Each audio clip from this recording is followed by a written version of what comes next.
kids, and welcome to Sunrise Kidstown Online. Today we are going to learn about sharing and the exciting opportunity that we have to share the things that God has blessed us with others that are in need. It's great to experience the love of God in us, and even better to experience that same love sharing it with someone else. What a blessing that could be. So come along and let's learn together.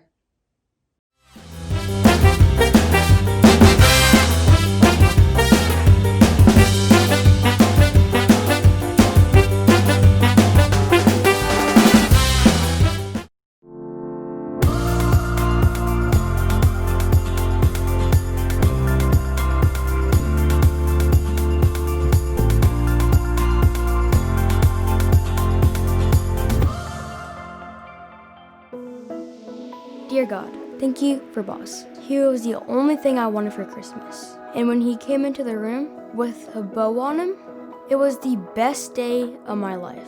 Mom said that the only reason we got Boz is because I promised to take care of him. And I did for the first few weeks, in all kinds of weather. But when school started up again, well, it wasn't easy. And sometimes I forgot.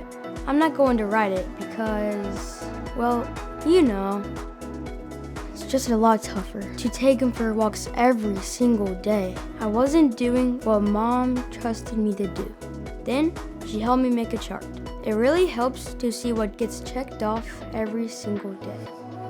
I know I can do this. Boz is a great dog. God, thanks for helping me and Boz do this together. Uh-oh, gotta go.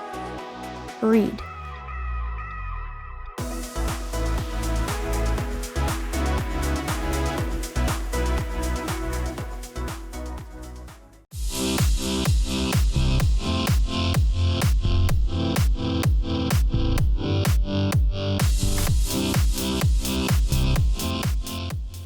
Done! Oh, here we go. Hi, I'm Ericka.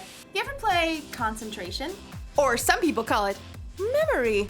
My friends and I play it all the time. I'm the best at it. The object, if you don't already know the rules, is to find two cards that match. Boom! So, my friends and I have added a rule. Anytime you make a match, you get candy. Candy, candy, candy, candy, candy, candy.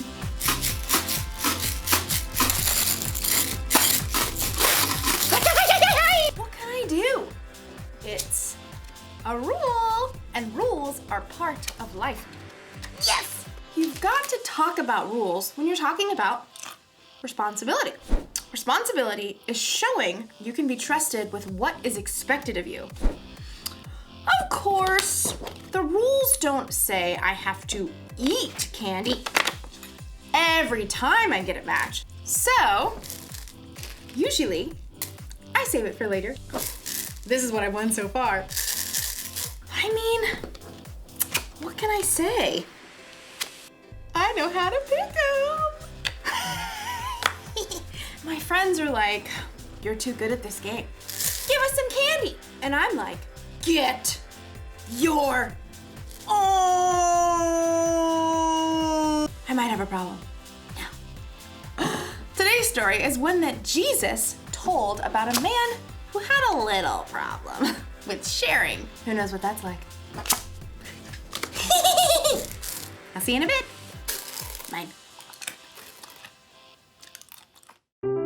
The Bible. It's 66 books of history, stories, letters, and poetry that fit together to form God's one big story. The epic adventure of how He created us and loves us so much that He made a way to rescue us. As we travel through the Bible, from Genesis to Revelation, we discover people who met God and found their lives changed forever. Now, for an amazing story, inspired by the book of Luke, chapter 12, verses 13 through 21. Everywhere Jesus went, large crowds followed him. Some really wanted to learn and change. Some were just curious. Others, like the religious leaders, listened to Jesus' words so they could trap him with tricky questions. But there were some people who just wanted Jesus to back them up, to tell them that their way was the right way. One of these was a man, we'll call him Ezra. Teacher! Hey! Teacher! Ezra's demand was loud enough that everyone stopped talking to look at him. Are you gonna let me through or what? Ezra shoved through the crowd, dragging another man behind him, his brother. Teacher, you've got to tell my brother here that he has to divide the family property with me. Ezra's brother looked like he wanted to sink straight into the ground. Jesus turned to Ezra. Friend, who made me judge or umpire between you? People listen to you. I thought you could, just settle this. Tell my brother I'm right. Watch out. Be on your guard against wanting to have more and more things. Life is not made up of how much a person has. That is not what I asked. Jesus didn't argue with the man. Instead, he told a story, a parable. If he had told this story today, it might sound just a little something like this. There once was a rich man whose field grew a fantastic crop of grain. Perhaps it was corn. His manager brought him the good news. Sir, we're set to bring in a bumper harvest of cobs and kernels. Yes! Go me! Oh, well, your employees did an excellent job of preparing the fields. Go me! And there was a lot of sunshine. Go me! And just the right amount of rain. Go me! Yes, go you. Harvest the crop at once! Well, we're working on that. There's just a little problem. Problem? Who messed up? Fire them at once! Oh, no. It's a good problem. You don't have enough barn space to store all your grain. I'm just too successful.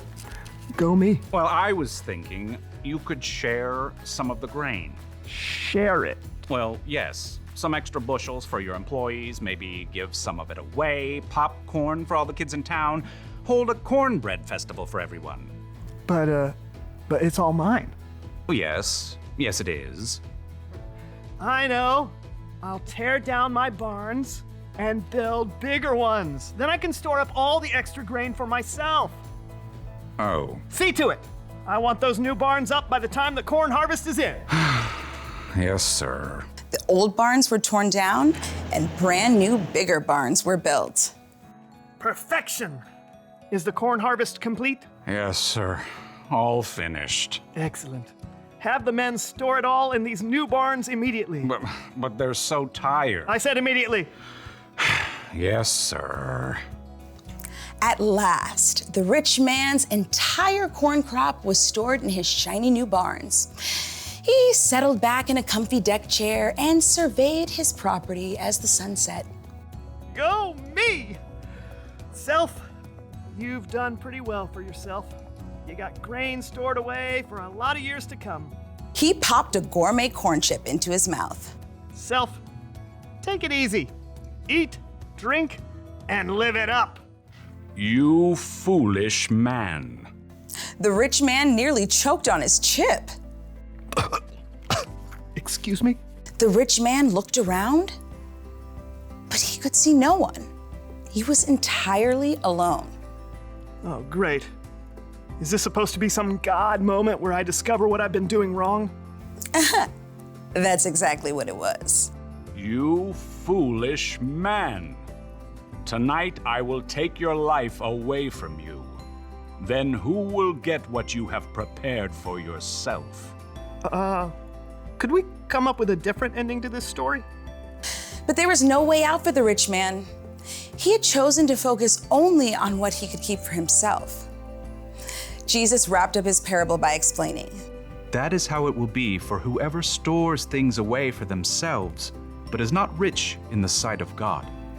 We don't know how Ezra responded, but maybe, just maybe, he started worrying less about getting more of his family's stuff. Maybe he started to care a little more about sharing what he did have with his brother. Jesus told the story of a rich man. He had more than enough food for himself to eat, and he kept it all. Every last grain. Don't misunderstand me.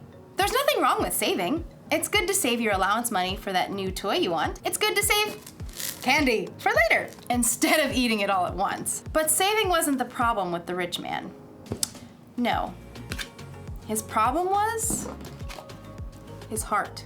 He loved himself and his stuff more than he loved other people.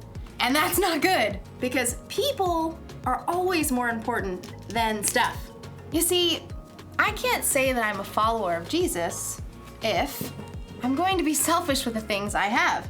Those things don't match. It's our responsibility to share with others, and we all have something we can share.